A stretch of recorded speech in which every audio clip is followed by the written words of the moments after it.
आते हैं भारत से जुड़ी तमाम बड़ी खबरें 2 मिनट में भारत में।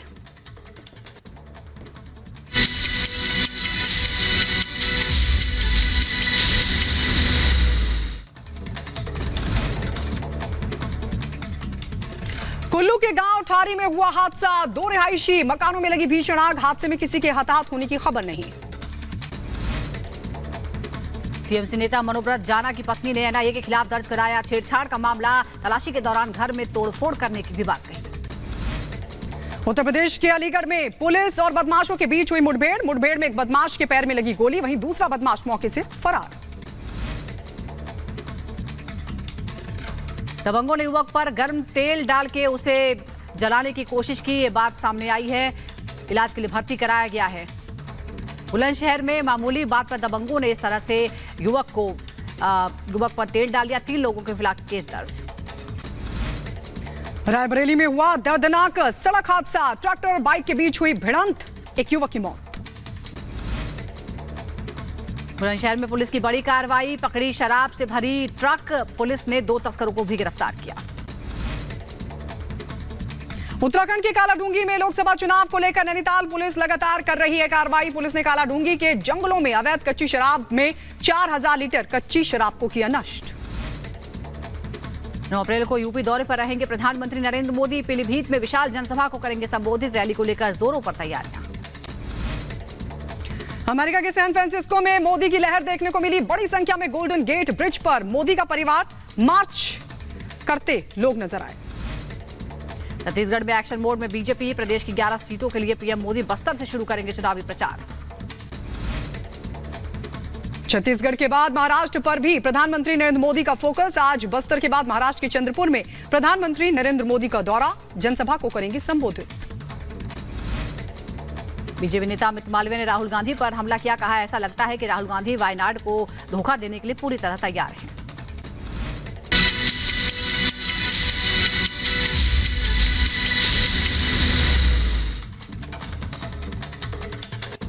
और इस वक्त एक बड़ी खबर पश्चिम बंगाल से। पश्चिम बंगाल में बीजेपी और टीएमसी कार्यकर्ताओं के बीच नोकझोंक हुई है। दुर्गापुर में ये नोकझोंक हुई है। बीजेपी उम्मीदवार दिलीप घोष के दफ्तर के बाहर हुई है नोकझोंक। बड़ी खबर आपको बता दें, पश्चिम बंगाल से एक बार फिर हिंसा देखने को मिली है। पश्चिम बंगाल में बताया जा रहा है कि बीजेपी और टीएमसी कार्यकर्ताओं के बीच हुई है नोकझोंक। बीजेपी उम्मीदवार और टीएमसी कार्यकर्ताओं के बीच नोकझोंक की तस्वीरें सामने आई है। तस्वीर हम आपको दिखा रहे हैं पश्चिम बंगाल से, जहां पर पश्चिम बंगाल में एक बार फिर हिंसा की तस्वीर निकलकर सामने आई है।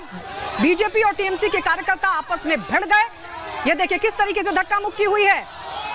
लगातार नारेबाजी की गई एक दूसरे के खिलाफ। टीएमसी और बीजेपी के कार्यकर्ता भिड़ गए। बताया जा रहा है कि दिलीप घोष के दफ्तर के बाहर ये जबरदस्त हंगामा टीएमसी कार्यकर्ताओं का देखने को मिला, तो वहीं बीजेपी कार्यकर्ता भी वहां पर मौजूद थे। तस्वीर हम आपको दिखा रहे हैं कैसे दोनों पार्टियों के कार्यकर्ता आपस में भिड़ गए। ये दिलीप घोष का दफ्तर हम आपको दिखा रहे हैं, जहां बाहर हंगामा करने के लिए, नारेबाजी करने के लिए टीएमसी के कार्यकर्ता पहुंच गए थे और उसके बाद दोनों पार्टियों के बीच जबरदस्त नोकझोंक, धक्का मुक्की तक हुई।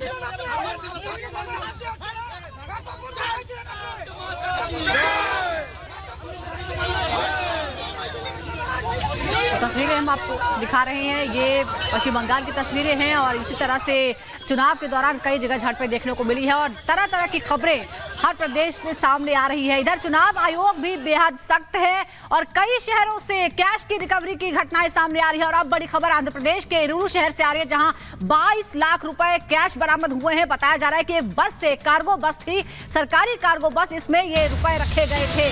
22 लाख की रिकवरी हुई है। इससे पहले आपको बता दें कि चाहे वो तमिलनाडु हो या फिर कर्नाटका हो, अलग अलग शहरों से इसी तरह की रिकवरी हो रही है, क्योंकि चुनाव के दौरान इन पैसों का गलत इस्तेमाल हो सकता है और इसीलिए चुनाव आयोग की सख्त नजर है। इलूरू शहर में ये बस में कैश मिला है।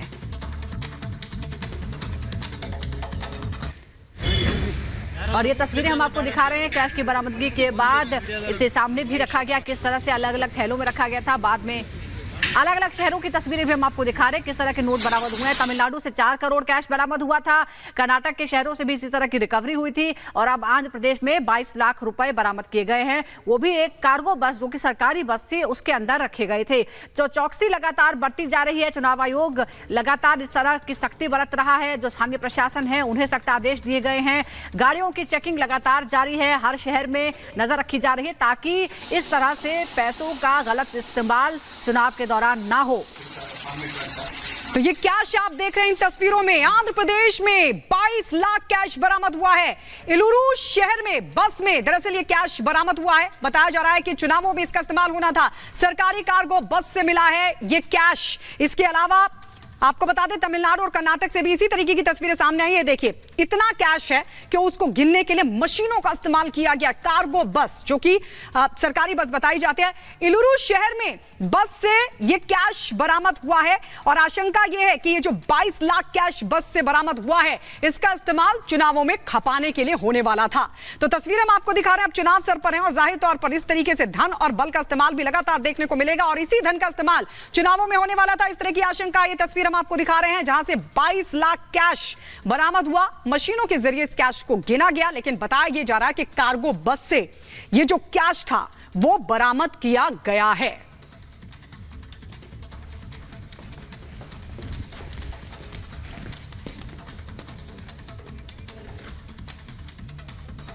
तो ये एक तस्वीर हमने आपको दिखाई लोकसभा चुनाव के बीच तमिलनाडु, जी हां तमिलनाडु और कर्नाटक में चुनाव आयोग ने बड़ी कार्रवाई की है और दोनों ही राज्यों में चुनाव आयोग ने छापेमारी की कार्रवाई को अंजाम दिया जहां से करीब 9 करोड़ रुपए बरामद हुए हैं।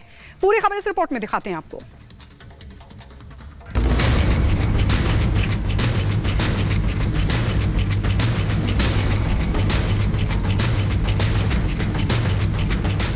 चुनावों का वक्त है, आदर्श आचार संहिता लागू है। ऐसे में जगह जगह चेकिंग अभियान चलाया जा रहा है।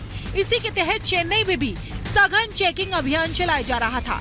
तभी पुलिस के हाथ बड़ी सफलता लगी। पुलिस चेकिंग कर रही थी, जैसे ही पुलिस को शंका हुई तो बैग खुलवाए गए और उसके बाद जो निकला वो आप भी देख सकते हैं। ये कार्रवाई तमिलनाडु की राजधानी चेन्नई के तांबरम रेलवे स्टेशन पर हुई, जहां अधिकारियों ने बड़ी मात्रा में कैश जब्त किया है। 6 बैगों में 4 करोड़ रुपए ले जाने की कोशिश कर रहे 3 लोगों को हिरासत में लिया गया है। पुलिस हिरासत में बीजेपी कार्यकर्ता, एक निजी होटल के प्रबंधक भी हैं। प्रबंधक के भाई और ड्राइवर को भी हिरासत में लिया। अधिकारियों को जानकारी मिली थी कि इन पैसों का उपयोग वोटर्स के बीच में बांटने के लिए होने वाला था। वहीं हिरासत में लिए गए लोगों ने तिरुनेलवेली से बीजेपी उम्मीदवार नयनार नागेंथिरन का नाम लिया है। हालांकि नयनार नागेंथिरन का कहना है कि ये पैसा उनका नहीं है और उन्होंने डीएमके पर आरोप लगाते हुए कहा है कि उन्हें बदनाम करने की साजिश रची जा रही है। वहीं दूसरी तरफ डीएमके ने चुनाव आयोग में शिकायत दर्ज कराई है और मांग की है कि चुनाव आयोग बीजेपी उम्मीदवारों से संबंधित सभी जगहों पर लगातार निगरानी करे। वहीं दूसरी तरफ कर्नाटक से भी भारी मात्रा में कैश बरामद किया गया है। कर्नाटक के बेल्लारी में 5 करोड़ 6 लाख रुपए नगद, लगभग 3 किलोग्राम सोना जब्त किया गया है और पुलिस को चुनाव से पहले हवाला का शक था, जिसके बाद कार्रवाई करते हुए बड़ी सफलता हाथ लगी। 19 अप्रैल को पहले चरण का मतदान है। ऐसे में नोटों के इस बरामदगी को चुनाव आयोग की बड़ी सफलता माना जा रहा है। Bureau report, Republic Bharat.